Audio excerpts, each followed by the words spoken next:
Timnas Indonesia akan kedatangan 2 tamu istimewa di ajang FIFA Matchday bulan Juni mendatang. 2 tim yang berasal dari 2 benua berbeda, yakni Timnas Palestina dan Timnas Argentina, dijadwalkan akan beruji coba dengan skuad Garuda. Dilansir dari laman Transfer Market, Timnas Palestina akan berjumpa dengan Indonesia pada tanggal 14 Juni 2023, sementara sang juara dunia Timnas Argentina akan menyusul 5 hari kemudian, yakni 19 Juni 2023. Menghadapi Palestina selalu menjadi sebuah hal yang istimewa bagi Indonesia. Sentimen sejarah yang membalut kehidupan kedua bangsa ini menjadi sesuatu yang membuat hubungan keduanya semakin erat dan harmonis. Tak hanya itu, Palestina yang sejauh ini sudah dianggap sebagai saudara sendiri oleh bangsa Indonesia. Tak segan-segan dan tak malu-malu menunjukkan kecintaan dan kebanggaannya kepada bangsa yang terpisah ribuan kilometer jauhnya dengan mereka. Alhasil, setiap pertemuan kedua kesebelasan pun selalu diwarnai dengan momen-momen mengharukan, baik di dalam maupun di luar lapangan. Secara statistik, berdasarkan catatan Indonesia dan Palestina sendiri baru bertemu 1 kali di pertandingan dengan grade A. Pertemuan kedua kesebelasan terjadi pada tahun 2011 lalu dan berakhir dengan skor 4-1 untuk kemenangan skuad Garuda. Terbaru pertemuan kedua kesebelasan terjadi pada tahun 2018 lalu di event Asian Games cabang sepak bola. Indonesia dan Palestina yang sama-sama menghuni grup A harus mengakui keunggulan 1-2 Palestina. Uniknya, pasca laga yang berlangsung, Hansa Muyama dan kolega tak merasakan kesedihan. Ibarat kalah dari saudara sendiri, mereka tak ambil pusing dengan kekalahan tersebut. Bahkan Evan Dimas dan kawan-kawan yang menderita kekalahan pada laga tersebut menggandeng para pemain Palestina untuk memberikan tribute kepada para penonton yang hadir. Tak sedikit di antara para pemain Palestina kala itu yang meneteskan air mata karena terharu dengan sambutan hangat yang diberikan oleh para pemain Indonesia serta supporter yang ada di sana. Momen hangat antara kedua negara dipastikan akan kembali terjadi bulan depan. Palestina yang datang ke Indonesia akan kembali disambut dengan hangat oleh tuan rumah, selayaknya saudara jauh yang datang ke rumah saudaranya yang lain. Karena bagi Indonesia dan Palestina, pertandingan tersebut bukan hanya berbicara mengenai sepak bola semata, namun ada banyak hal yang jauh lebih besar di dalamnya. Sementara itu, materi pemain tim Garuda pun kini sudah siap. Hal tersebut ditegaskan oleh Direktur Teknik PSSI, Indra Syafri. Indra Syafri mengatakan bahwa pelatih Timnas Indonesia, Shin Tae-yong, sudah memberikan daftar pemain Timnas untuk FIFA Matchday Juni 2023. Saya sudah menyampaikan nama-nama pemain yang akan dipanggil untuk FIFA Matchday, tutur Indra Syafri. Kendati pernah menang besar 12 tahun silam, Palestina sama sekali bukan lawan mudah jika melirik sepak terjang tim berjuluk Lions of Canaan itu. Sebab Palestina menunjukkan konsistensi setidaknya dalam 3 tahun terakhir. Sejak debut di Piala Asia 2015, tim yang kini ditangani Macron, Dabob itu selalu lolos ke putaran final panggung tertinggi sepak bola tingkat Asia. Meski tak pernah lolos dari fase grup, langganan menjadi peserta Piala Asia mengisyaratkan bahwa level Palestina berada di atas Indonesia saat ini. Peringkat 93 dunia menjadi salah satu buktinya. Palestina juga sedang berada di atas angin usai menang 2-1 atas Bahrain di FIFA Matchday Maret lalu. Hal-hal seperti ini perlu jadi catatan pelatih Timnas Indonesia, Shin Tae-yong, dalam meramu formula yang tepat demi hasil maksimal pada pertemuan bulan depan. Belum lagi kehadiran beberapa pemain Palestina yang sudah malang melintang di berbagai kompetisi internasional. Salah satu kiper mereka, Amir Kadoura, merupakan penggawa klub kasta kedua Swedia Landskrona Boys.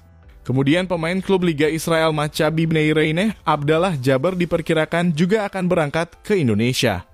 Begitupun 2 pemain yang berkarier di Liga Thailand, Mahmoud Eif Al-Alda dan Islam Muhammad Moussa. Oleh karena itu, STY perlu memerhatikan nama-nama pemain Palestina yang berpotensi dapat menebar ancaman.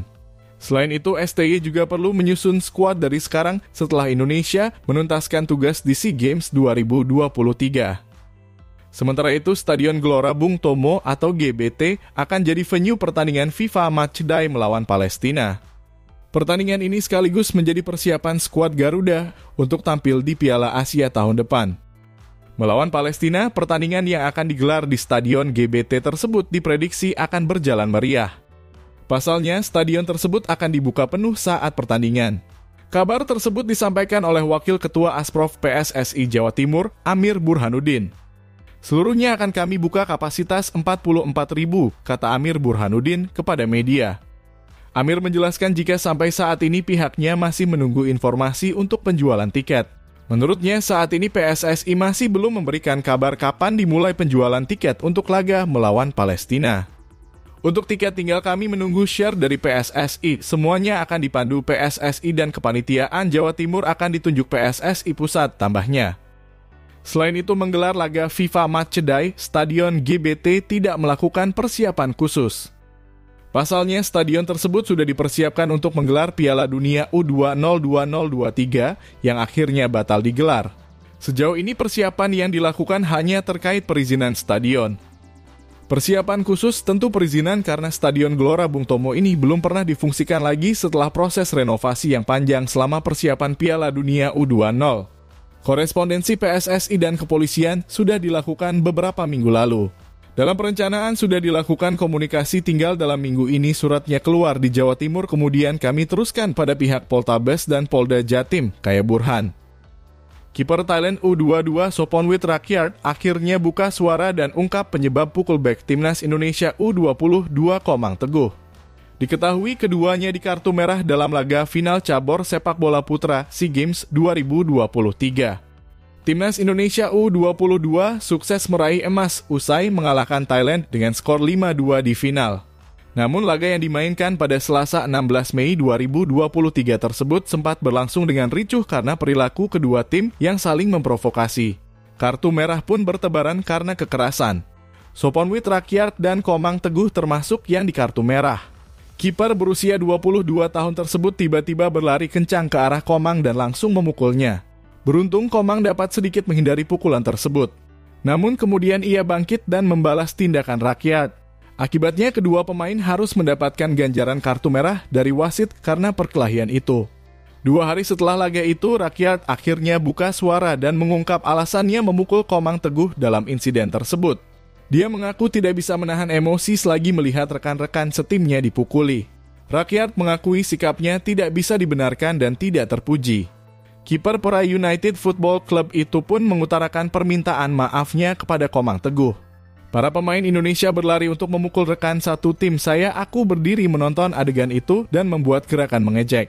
Setelah selesai meninju, dia berlari ke kelompok yang kacau dan terus menyerang yang lain, ujar Rakyat dikutip dari SMM Sport, Kamis (18 Mei 2023). Saya akui saat dia Komang meninju teman itu, saya tidak bisa menahan diri, ada banyak tekanan dalam hitungan menit, sambungnya.